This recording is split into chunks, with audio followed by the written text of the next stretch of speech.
recibir estas donaciones, entre ellas las que destacaban, por ejemplo, y lo escuchábamos hace unos momentos, es a la Cruz Roja, pero también otra de las situaciones que hemos escuchado es que se está buscando, que se pretende hacer una mejor recaudación, pero este es el camino y lo que se ha puesto sobre la mesa hasta ahora podría estar pasando sin problemas en el Senado. ¿Qué opinas, Adrián?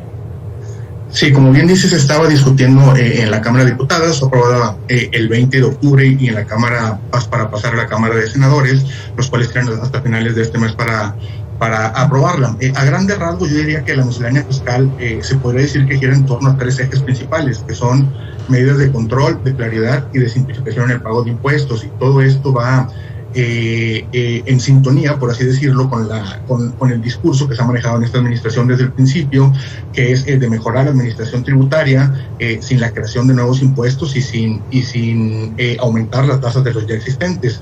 Si hay ciertas medidas que le dan más facultades al SAT, por así decirlo, para poder controlar y revisar, tener una mayor revisión de algunos aspectos fiscales.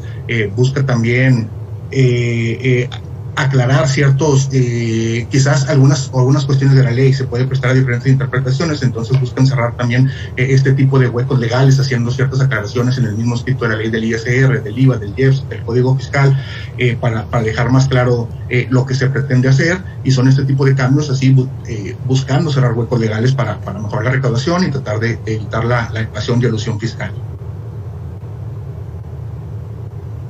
¿Pero es esta la vía para generar una mayor recaudación fiscal? Es una parte, definitivamente no es suficiente. El aspecto de crear cerrar huecos legales, de combatir la evasión y este tipo de cuestiones son positivos.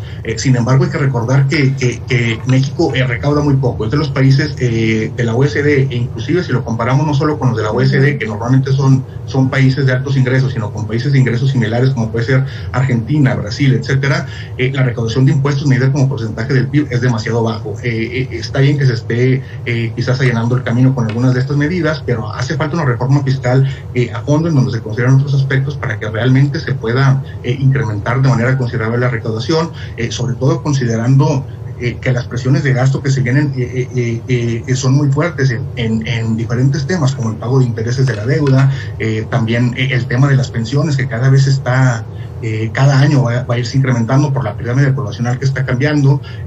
Como dato, ahorita lo que se paga de pensiones es mayor que la recaudación total del IVA, entonces eso puede ser preocupante, y definitivamente, como te comentaba, se necesita una reforma fiscal a fondo para poder incrementar la recaudación de manera más considerable y solventar todo este tipo de gastos que se irán en el futuro.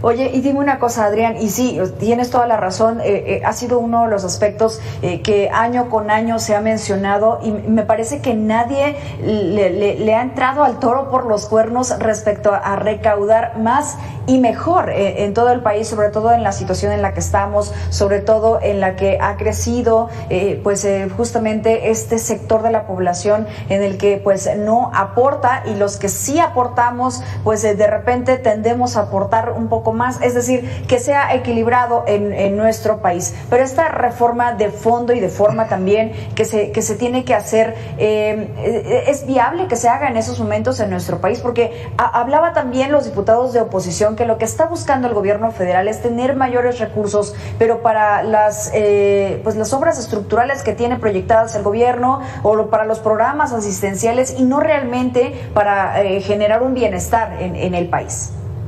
No, tienes mucha razón. Independientemente de si alguien está a favor o en contra de los proyectos que esta administración está llevando a cabo, una reforma fiscal también tiene que ir acompañada definitivamente del tema de gasto, porque si los recursos no se utilizan de una manera en la que la población pueda percibir cierto bienestar en ellos, que sean utilizados en su beneficio, ya sea en forma de mejor infraestructura, mejores calles, carreteras, un mejor sistema de salud, un mejor sistema de educación, etcétera, etcétera, y se tiene esta percepción constante de que el dinero es mal usado, ya sea que históricamente es la percepción que se ha tenido en México. Entonces es muy difícil convencer a las personas y a las empresas de que tienen que pagar los impuestos que les corresponden, justo por esto que comentamos, porque no ven que esos ingresos tengan tengan quizás el fruto, los beneficios que deberían de tener en la población. Entonces, sí tiene que ir acompañado de un mejor gasto y también tiene que haber una mayor recaudación definitivamente.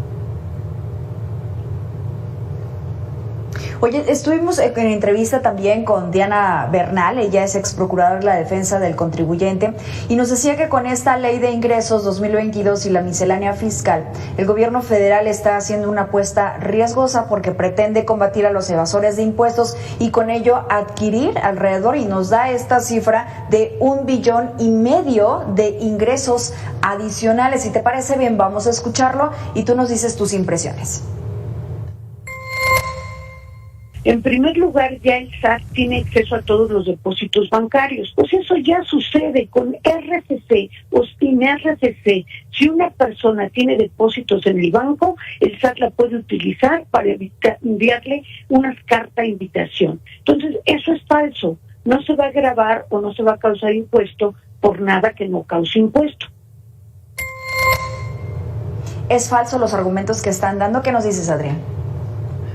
Bueno, lo del tema de los depósitos en efectivo, que ha sido muy controversial, lo que se está cambiando en esta miscelánea fiscal es que cuando hay depósitos mayores a 15,000 pesos, pero quien tiene la obligación de reportar dichos depósitos no es el contribuyente, sino la institución bancaria. Y eso siempre ha sido, y eso no quiere decir que se van a tener que pagar impuestos por eso. Eso así es, simplemente es para tener cierto tipo de control, y el cambio que se está haciendo es que ahora se van a reportar, las instituciones bancarias están pidiendo que se haga un reporte mensual, en vez de antes, que si mal no recuerdo, creo que era un reporte anual. Entonces ese es el ajuste. Sin embargo, repito, la obligación termina siendo en la institución bancaria, no del contribuyente, y el contribuyente no tendría por qué pagar un impuesto adicional por estos depósitos, a menos que surja la sospecha. Podría prestarse si son por alguna razón el SAT detecta que hay algo ilícito por ahí, podría presentarse una auditoría y donde pudiera haber problemas, pero si eso no existe, no habría por qué pagar ningún impuesto adicional. Ahora, también tuvimos en la entrevista a Macario Schettino, precisamente que le da seguimiento a los temas económicos en nuestro país, y él nos dice que los recursos del gobierno federal pues básicamente ya se acabaron, y por eso es que está proponiendo de esta manera esta ley de ingresos y esta miscelánea fiscal. Vamos a escucharlo también, Adrián, y entonces me dices lo que opinas al respecto. Pues es decir, ¿no está habiendo una administración adecuada, Adrián? Me parece que tiene razón en el sentido de que hace falta un censo de beneficiarios en donde para que los apoyos estén bien focalizados y se llegue a las personas que deben llegar. Por ahí ahora que salió la encuesta nacional de ingresos y gastos hace un par de meses, el mes pasado, si mal no recuerdo, por ahí se hicieron varios análisis de quiénes estaban recibiendo las ayudas del gobierno, los programas sociales, y sí, efectivamente, no están llegando a los hogares de menores deciles, sino se están distribuyendo en mayor medida entre las clases medias y altas. Entonces sí hace falta un censo bien realizado, bien estructurado, en donde se puede identificar, se puedan focalizar mejor estos programas para que realmente estén llegando a quienes más lo necesitan y para quienes en realidad son diseñados. Bien, y justamente pues en este aspecto las reglas de operación me parece son básicas, ser mucho más claros y transparentes en este sentido, sobre todo para que no haya malos entendidos cuando se habla de recursos públicos. Totalmente de acuerdo, se tienen que hacer unas reglas de operación bien fundamentadas, muy claras, con todos los lineamientos bien establecidos, en donde todos los mecanismos mediante los que determinado programa va a operar estén bien establecidos y no se preste este tipo de que se pueda focalizar más bien los recursos hacia la población que la creación de dicho programa social está tratando de beneficiar. Ahora, ¿qué me dices respecto al registro que se debe de hacer ahora para los mayores de 18 años? Desde la semana pasada hemos traído esta controversia de si es terrorismo fiscal o no. Desde tu punto de vista, ¿sí beneficiaría, sí es positivo o no lo es?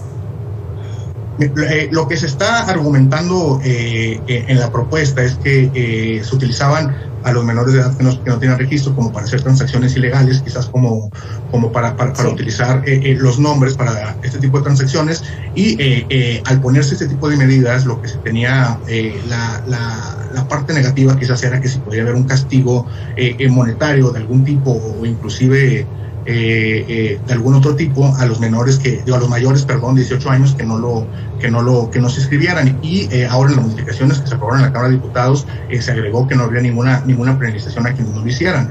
Entonces quizás por ahí está cubierto de sentido. También otra cosa que vale la pena aclarar es que el hecho de que estés registrado en el RFC no implica que tengas ya que pagar impuestos. Eso se determina en base a los ingresos que obtengas. Si algún mayor de 18 años que aún no está trabajando y no está obteniendo ingresos, aunque esté registrado al RFC, no tendría por qué tener obligaciones fiscales en el sentido de pagar impuestos. Adrián, pero ¿qué pasaría con estos jóvenes que quizá están estudiando fuera de sus hogares, sus papás les depositan el dinero para la renta, para los estudios, quizá para algún curso, para algún taller, y que tengan que recibir estos recursos en estas transacciones bancarias? ¿Podrían ser revisados por parte del SAT en estos movimientos? No deberían de ser, no sería lo correcto, además, porque son transferencias que está haciendo un familiar a otro, además de que los recursos que le estarían transfiriendo ya pagaron el impuesto, por así decirlo, por parte del familiar que se los haya transferido. Entonces, no debería de pagar impuestos si tú eres estudiante y te están ayudando en la manutención o ese tipo de cuestiones a algún familiar, solamente por los ingresos que se perciben laborales y los demás tipos de ingresos que se establecen en la ley del impuesto sobre la renta. Sí, este ejemplo es porque fíjate que lo he escuchado mucho, ¿no? ¿Qué pasa yo que le hago transferencias a mis hijos que estudian fuera? Lo he escuchado, es como el ejemplo más palpable que tengo presente, y que la gente está teniendo dudas de cómo podría llegarles a afectar de alguna manera. De repente somos un poco ajenos, la ciudadanía, los ciudadanos, las ciudadanas somos un poco ajenos a lo que ocurre allí en la Cámara de Diputados, pero justamente hacemos estos análisis para saber qué tanto nos podría llegar a afectar en nuestra vida cotidiana. Tú utilizaste una palabra, no debería, pero es así como se está planteando en la ley de ingresos, en la miscelánea fiscal. Solamente afectará a quienes verdaderamente tiene que afectar. Y si ya se había detectado el tema de evasión fiscal, ¿por qué no se han presentado hasta ahora las denuncias? Son algunas también de las preguntas que nos estamos haciendo. Sí, no, ya hay que preguntarse, cuestionarse todo y dejar todo muy claro. Y si yo, como lo entiendo, por tipos de transferencias que haga un padre algún familiar a sus hijos que están estudiando, no se cobraría ningún tipo de impuestos, sino solamente por los ingresos laborales. Y así es como está establecido en la misma ley de impuestos sobre la renta. Entonces no debería de haber ningún problema por ese lado, aunque es muy válido tener ese tipo de dudas y para poder aclararlas. Bien, pues Adrián, te agradezco mucho estos minutos, sobre todo para poder transparentar estas dudas que tenemos. Hemos platicado, te digo, con varias personas, sobre todo con ex y actuales procuradores fiscales de la Federación, y pareciera que la tendencia es exactamente la misma. Platicábamos allí también con Carlos Romero Aranda y nos decía que la miscelánea fiscal es un instrumento adicional para combatir más agresivamente la defraudación fiscal, una de las cosas que tú también nos mencionabas al inicio, y a los factureros, ¿no? Que este ha sido también uno de los grandes problemas que ha tenido nuestro país, que ocasionaban un boquete fiscal, así fue como lo calificó. ¿Te parece bien? Lo escuchamos y ya nada más vamos con tu conclusión. ¿Con qué concluirías? Sí, digo, en cuanto al tema de los factureros, sí hay una cantidad importante de recaudación que se podría recuperar atacando ese tema, y es algo que es un discurso que traen desde hace ya un par de años en esta administración, y por ahí sí se ha visto reflejado un poquito en una mejora en la administración tributaria y un aumento en la recaudación específicamente del IVA. Entonces también eso es algo positivo, porque se está atacando algo que podría considerarse como ilegal. Se está buscando tratar de recuperar la recaudación perdida por ese concepto. Bien, Adrián García Gómez, muchas gracias por estos minutos con Mega Noticias MX, coordinador de ingresos e impuestos del CIEP. Muchas gracias. Que tengas excelente tarde, hagamos una pausa y regresamos con más.